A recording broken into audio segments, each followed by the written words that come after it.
Hi everyone, welcome back to the video. And इस video में हम लोग बहुत ही ज़्यादा वेरी इंपॉर्टेंट टॉपिक को समझने वाले हैं, which is about UPSC answer writing की। जब हम जाते हैं कोई भी कॉम्पिटिटिव एग्ज़ाम लिखने के लिए तो उसकी आंसर राइटिंग को कैसे आप हैंडल करेंगे।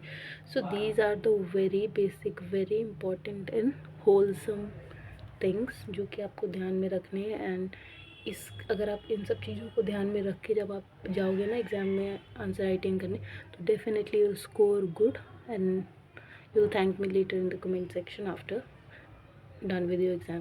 So let's start each and every point. पहले बात करें IBC method, introduction, body, conclusion method.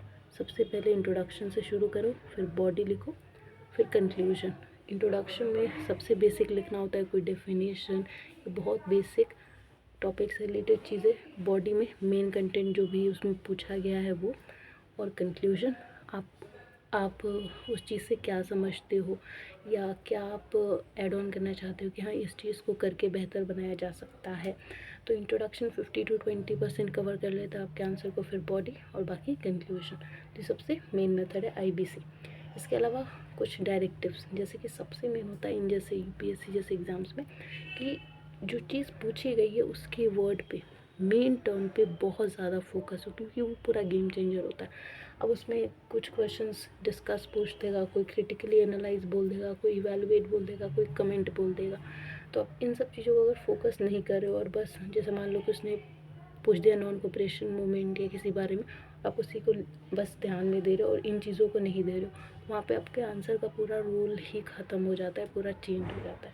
तो उस चीज़ को समझना बहुत ज़्यादा ज़रूरी है कि वो डिस्कस पूछ रहा है, क्रिटिकली एनालाइज पूछ रहा है, इवैल्यूएट पूछ रहा है, कमेंट पूछ। अब डिस्कस का मतलब क्या है कि इस चीज़ को आप डिस्कस कीजिए, समझ रहे हैं आप कि भाई इसके बारे में और विस्तार से बताइए। क्रिटिकली एनालाइज यानी कि उस टॉपिक के बारे में आप अपनी भी कुछ टर्म्स ऐड कीजिए, क्या आपको लगता है क्या होना चाहिए था, क्या हो सकता है। इवैल्यूएट, आगे उसके अंदर आप जितने पॉइंट्स ऐड कर सकते हो कीजिए। कमेंट, अपनी राय आप दीजिए उसके अंदर।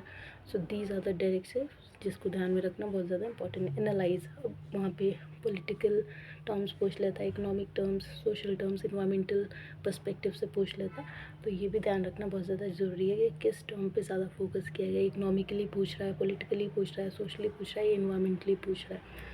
ओके, आई होप आपको समझ में आ रहा होगा, because these are the main terms जो कि आंसर राइटिंग के अंदर काम आते हैं इन एग्ज़ाम्स में।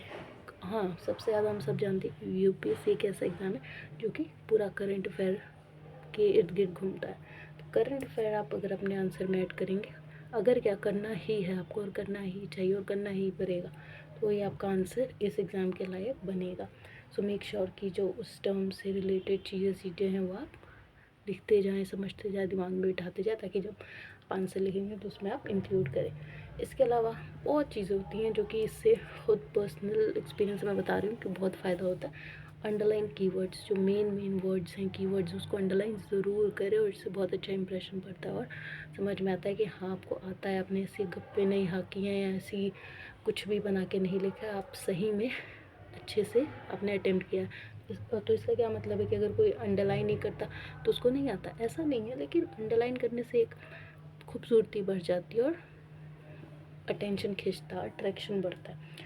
और इसके अलावा इस एग्ज़ाम जब हम बात करते हैं UPSC जैसे एग्ज़ाम में, तो मैप्स, फ्लो चार्ट, डायग्राम, इसके बारे में तो आप हमेशा सुनते होंगे, तो इनका यूज़ करना आप दिमाग में बना के रखना, ठीक है। इसके अलावा राइटिंग क्लीन रखो। जैसे बहुत लोग होते हैं बहुत ज़्यादा कर्सिव लिखते हैं, जो कि कई बार ख़ुद को भी नहीं समझ में आती। तो ऐसी राइटिंग लिखो जो आसानी से पढ़ी जाए, अट्रैक्शन हो। टाइम मैनेजमेंट बहुत इंपॉर्टेंट चीज़ है। ये एक आंसर को लिखने में कितना, ये तो बचपन से दुख रहा होता है यार मुझे आता था लेकिन छूट गया। तो इस एग्ज़ाम में आप रिस्क नहीं ले सकते हो, या किसी भी एग्ज़ाम में। तो टाइम मैनेजमेंट बहुत ज़्यादा ज़रूरी है और आपका आंसर रेडी है। और एक चीज़ और, वर्ड लिमिट का भी ध्यान रखना बहुत ज़्यादा ज़रूरी है, क्योंकि अगर वर्ड लिमिट एक्सीड होती है तो नंबर कटते हैं। सो आई होप आप समझ गए होंगे। बस इन्हीं चीज़ों का ध्यान रखो और आपका आंसर बहुत ही बढ़िया होगा और रिक्वायर्ड टू दिस एग्ज़ाम होगा। एंड या thank me later, subscribe, share.